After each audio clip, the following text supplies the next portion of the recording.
Hello everyone! Do you want to make a gift more unique and full of thoughts? Using ribbons for wrapping is definitely a great choice.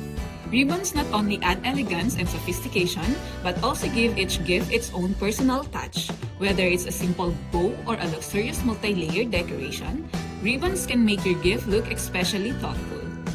You don't need complex materials or techniques, just a bit of creativity and patience, and you can create a special moment between you and the recipient.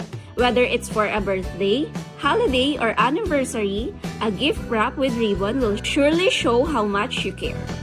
Want to give it a try? Check out our video and let's craft the most creative gift packaging together.